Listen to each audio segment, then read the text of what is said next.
আসসালামু আলাইকুম সম্মানিত দর্শক, গ্রীষ্মকালীন মরিচ চাষে কিন্তু লাভের সম্ভাবনাটা অনেকটাই বেশি থাকে। কিন্তু গ্রীষ্মকালীন মরিচ চাষের ক্ষেত্রে আমরা যদি সঠিক মাটি, সঠিক জাত এবং সঠিক পদ্ধতি মেনে যদি চাষাবাদ না করতে পারি, সেক্ষেত্রে কিন্তু লসের সম্ভাবনাটাও অনেকটাই বেশি থাকে। গ্রীষ্মকালীন মরিচ চাষ থেকে যদি আমরা লাভবান হতে যাই, সেক্ষেত্রে কিন্তু আমাদেরকে বেশ কয়েকটি বিষয়ে লক্ষ্য রাখতে হবে। যেরকমটা হচ্ছিল যে মাটি নির্বাচন, জাত নির্বাচন এবং সঠিক পদ্ধতি, এই তিনটা কিন্তু আমাদেরকে মেনে তারপরে কিন্তু এই মরিচ চাষটা করতে হবে। তারপরে কিন্তু আপনারা এই মরিচ চাষ থেকে লাভবান হতে পারবে। তো আজকে আপনাদেরকে জানাবো যে আপনারা যদি গ্রীষ্মকালীন মরিচ চাষ করতে যান, সেক্ষেত্রে কোন ধরনের মাটিতে মরিচ চাষ করবেন, কোন জাত চাষ করবেন এবং কি কি পদ্ধতি মেনে এই মরিচটা চাষ করবেন। তো এই কয়েকটি বিষয় কিন্তু আজকের এই ভিডিওতে আপনারা জানতে পারবেন। তো তাই আজকের ভিডিওটি শুরু থেকে শেষ পর্যন্ত দেখার চেষ্টা করুন। আশা করা যায় যে একটু হলে আপনাদের এই ভিডিওটি কাজে লাগবে। তো সম্মানিত দর্শক, আমরা যদি এই সময়টাতে মরিচটা চাষ করতে যাই, সেক্ষেত্রে কিন্তু আমাদেরকে সর্বপ্রথম আগে মাটি নির্বাচন করতে হবে। তো গ্রীষ্মকালীন সময় যদি আমরা মরিচ চাষ করি, সেক্ষেত্রে কিন্তু আমরা দোআঁশ এবং এঁটেল দোআঁশ এই দুই ধরনের মাটিতে কিন্তু আমরা মরিচটা চাষ করে থাকবো। কারণটা হচ্ছিল যে দোআঁশ এবং এঁটেল দোআঁশ মাটিতে কিন্তু পানি ধারণ ক্ষমতাটা একটু বেশি থাকে। তো যেহেতু এখন তাপমাত্রাটা বৃদ্ধি পাবে, এই সময়টাতে যদি আমরা মরিচ চাষ করি, যদি আমাদের মাটিটা সবসময় শুকনো থাকে, সেক্ষেত্রে কিন্তু মরিচের অনেক সময় ফুল জোয়ারগুলো ঝরে যায় এবং পাতাগুলো কিন্তু কুঁকড়ে যায়। তাই আপনাদেরকে নির্বাচন করতে হবে দোআঁশ এবং এঁটেল দোআঁশ এই দুই ধরনের মাটিতে কিন্তু মানে পানির ধারণ ক্ষমতাটা অনেকটাই বেশি থাকে। আর যদি আপনারা একেবারেই যদি এই দোআঁশ এঁটেল দোআঁশ মাটি না পান বা না থাকে, সেক্ষেত্রে যদি বেলে দোআঁশ মাটিতে মরিচটা চাষ করেন, তাহলে অবশ্যই কিন্তু আপনাদেরকে পানি সেচের যে সুব্যবস্থা এটা কিন্তু রাখতে হবে, কারণ ঘন ঘন কিন্তু পানিটা সেচ দিতে হবে। তো মাটি নির্বাচন করার পরে এবার আপনাদেরকে জানাবো যে কোন জাতটা চাষ করবেন। তো জাতটা নির্বাচন করা কিন্তু খুবই গুরুত্বপূর্ণ বিষয়। কারণটা হচ্ছে আমরা যদি জাতটা যদি শীতকালীন জাত যদি গ্রীষ্মকালীন লাগাই, তাহলে কিন্তু আমরা আশানুরূপ যে ফলনটা এটা কিন্তু পাবো না এবং লাভবান কিন্তু হতে পারবো না। এই কারণে আপনাদেরকে কিন্তু জাতটা নির্বাচন করতে হবে। তো গ্রীষ্মকালীন মরিচ চাষের ক্ষেত্রে আমরা যে জাতগুলো চাষ করতে পারি, সেটা হচ্ছে আপনার প্রথমেই রাখবো হচ্ছে আপনার ধূমকেতু। কারণ আপনারা হয়তো জানেন যে আমরা কিন্তু গ্রীষ্মকালীন সময়েও কিন্তু এই ধূমকেতু জাতের মরিচ চাষ করলে ভালো একটা রেজাল্ট পাই, কারণ এই জাতটা কিন্তু আমরা তাপমাত্রা সহনশীল।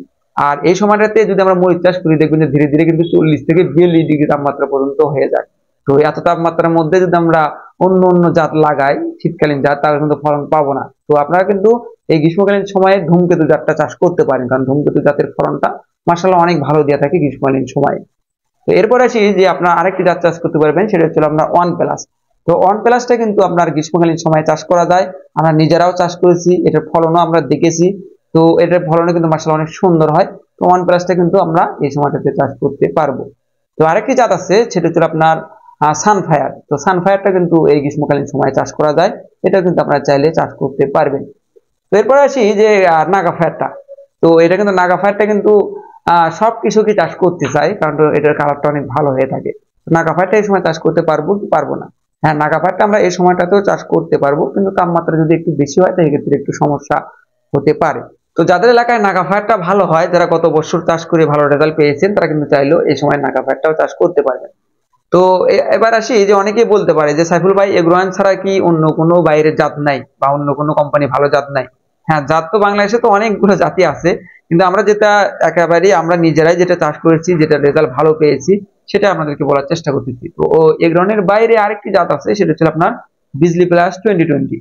তো এই বিজলি প্লাস 2020টা কিন্তু গ্রীষ্মকালীন সময় চাষ করা যায় এবং এটার কিন্তু তাপমাত্রা সহ্য করার ক্ষমতা আছে। তো আপনারা চাইলে কিন্তু বিজলি প্লাস 2020টাও আপনারা কিন্তু গ্রীষ্মকালীন সময়ে চাষ করতে পারবেন। এবার আসি যে কোন মরিচের কোন কালার। তো যাদের এলাকায় আপনার গাঢ় সবুজ মরিচ চলে, তারা কিন্তু আপনারা সানফায়ার অথবা নাগা ফায়ার এই দুইটার মধ্যে যে কোনো একটা নির্বাচন করবেন। আর যাদের এলাকায় আপনার হালকা সবুজ মরিচ চলে, তারা কিন্তু আপনারা ধূমকেতু অথবা বিজি প্লাস 2020 এই দুইটা জাত নির্বাচন করবেন। আর যাদের এলাকায় আপনার লাইট সবুজ মরিচ চলে, যাদের এলাকায় লাইট সবুজ মরিচ চলে, তারা কিন্তু ওয়ান প্লাসটা আপনারা চাইলেই নির্বাচন করতে পারবেন। এখন ভিডিওর সামনে যে মরিচের ছবিগুলো আপনাদেরকে দেখাচ্ছি, এই মরিচগুলো কিন্তু আমরা নিজেরাই চাষ করেছি, আমাদের নিজেরই জমি থেকে যেগুলো রেজাল্ট পেয়েছি আমরা, সেগুলো কিন্তু আমাদেরকে বলার চেষ্টা করতেছি। কারণ আমরা কিন্তু অন্যের ভরসায় কাজ করি না। কোম্পানি আমাদেরকে ভালো বলতেছে, কিন্তু আমরা নিজের আগে পরীক্ষা করি, তারপরে আপনাদেরকে বলার চেষ্টা করি যে এই জাতগুলো এরকম সিস্টেম বা এতদিন পর্যন্ত ফলন দিবে বা এই কালার হবে। তো এই যে তথ্য নেওয়ার পরে কিন্তু আপনাদেরকে ভিডিও দেওয়ার চেষ্টা করি। তো যাই হোক, এই কয়েকটি জাতের মধ্যে যে কোনো একটা জাত আপনারা কিন্তু গ্রীষ্মকালীন সময় চাষ করতে পারবেন। তো এবার আপনাদেরকে জানাবো যে আপনার মালচিং দিবেন না মালচিং ছাড়া চাষ করবেন। তো দেখুন, মালচিং হচ্ছিল আপনার মালচিং এর কাজটা হচ্ছিল যে জমিতে আগাছা উঠবে না, জমিতে আপনার রাসায়নিক সারগুলো নষ্ট হবে না, জমির আপনার কিন্তু উর্বর শক্তি ধরে রাখবে এবং জমিতে কিন্তু মাটির যে রসটা আছে এই রসটা কিন্তু আপনার ধরে রাখবে। এই কারণে কিন্তু মালচিংটা মূলত ব্যবহার করা হয়। তো সম্মানিত দর্শক, যেহেতু এখন তাপমাত্রাটা অনেক বৃদ্ধি পাচ্ছে, তো এখন কিন্তু দেখবেন যে 2-3 দিনের মধ্যে কিন্তু মাটিটা শুকনো হয়ে যায়। আর মরিচের জমির মাটি যখন শুকনো হয়ে যায় তখন দেখবেন যে এই শিকড় গুলো যেগুলো আছে এগুলো কিন্তু শুকিয়ে যায়। শুকিয়ে যাওয়ার কারণে কিন্তু শিকড়গুলো মারা যায়। মারা যাওয়ার পরে কি হয়, যে গাছের গ্রোথটা তুলনামূলক কমে যায়। এই কারণে আমি বলবো যে আপনারা অবশ্যই কিন্তু মালচিং পেপার দিয়েই এই সময়টাতে মরিচ চাষ করবেন। কারণ পোকামাকড়ের হাত থেকে বাঁচতে পারবেন, মাটিতে আপনার রস ধারণ ক্ষমতাটাও বৃদ্ধি পাবে, উর্বর শক্তিটা বৃদ্ধি পাবে, রাসায়নিক সারটাও কম লাগবে এবং গাছের গ্রোথটাও বৃদ্ধি পাবে। এই কারণে আপনারা কিন্তু মালচিং দিয়ে চাষ করবেন। তো মালচিং পেপার দিলে একটি বিষয় আপনাদেরকে লক্ষ্য রাখতে হবে, সেটা হচ্ছে আমরা যে জায়গায় চারাটা লাগাবো এই জায়গার একটু ছিদ্রটা বড় করে দিব, যাতে মাটিটা গোড়ার মাটিটা যাতে গরম না হয়। আর আরেকটা কাজ আপনাদেরকে অবশ্যই করতে হবে যে গাছের দূরত্বটা আপনাদের কিন্তু কমিয়ে দিতে হবে। আমরা দেখুন শীতকালীন সময় যেরকম আমরা 18-20 ইঞ্চি পর পর এই গাছগুলো লাগানো হয়, কিন্তু গ্রীষ্মকালীন সময় কিন্তু গাছের দূরত্বটা একটু কমায় দিবেন, 14 অথবা 16 এর মধ্যে দিবেন, যাতে আপনাদের গাছের নিচে অতি তাড়াতাড়ি ছায়া পড়ে এবং গাছের গোড়ার মাটিটা যাতে একটু ঠান্ডা থাকে। এই বিষয়টা লক্ষ্য রেখে আমাদের কিন্তু মালচিং দিয়ে এই সময়টাতে মরিচটা চাষ করতে পারবেন। তো সম্মানিত দর্শক, আপনারা যদি ভালো জাত, সঠিক পরামর্শ এবং ভালো মানের মালচিং সংগ্রহ করতে চান, অবশ্যই কিন্তু আমাদের সাথে যোগাযোগ করবেন। আমরা কিন্তু সারা বাংলাদেশে হোম ডেলিভারির মাধ্যমে সকল প্রকার কৃষি পণ্য কিন্তু আমাদের হাতে পৌঁছে দিয়ে থাকি। তো আজকের ভিডিওটি এ পর্যন্তই। আশা করি আপনারা বুঝতে পেরেছেন যে গ্রীষ্মকালীন মরিচ চাষের ক্ষেত্রে কোন ধরনের মাটি নির্বাচন করব, কোন জাত নির্বাচন করব এবং মালচিং দেব না মালচিং ছাড়া চাষ করব, এই কয়েকটি বিষয় আশা করি আপনারা ধারণা পেয়ে গেছেন। তো সবাই ভালো থাকবেন, সুস্থ থাকবেন। আসসালামু আলাইকুম।